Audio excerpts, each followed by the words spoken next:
अशा पद्धतीनं ह्या बाऊलचा जर दैनंदिन जीवनामध्ये वापर केला तर अनेक प्रकारचे ताणतणाव, टेन्शन, चिंता, OCD, ODD, आत्महत्येचे विचार आणि अनेक प्रकारचे मेंटल डिसीज कंट्रोलमध्ये राहण्यासाठी ह्या बाऊल थेरपीचा एक चांगल्या पद्धतीनं वापर होऊ शकतो. जापान, चायना, कॅनडा अनेक प्रकारचे जे बुद्धिस्ट देश आहेत त्या देशामध्ये ह्या बाऊलचा वापर बौद्ध उपासक उपासिका दैनंदिन जीवनामध्ये करतात.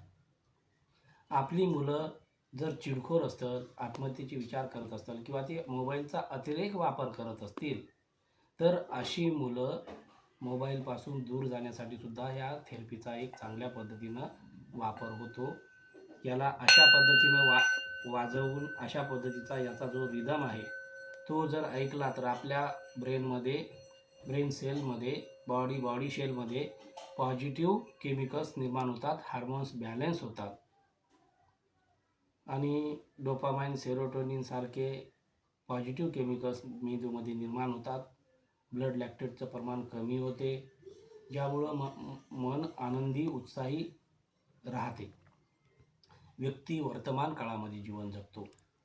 जो व्यक्ती वर्तमान काळामध्ये जीवन जगत नाही अशा व्यक्तीला मेंटल डिसीज असतो.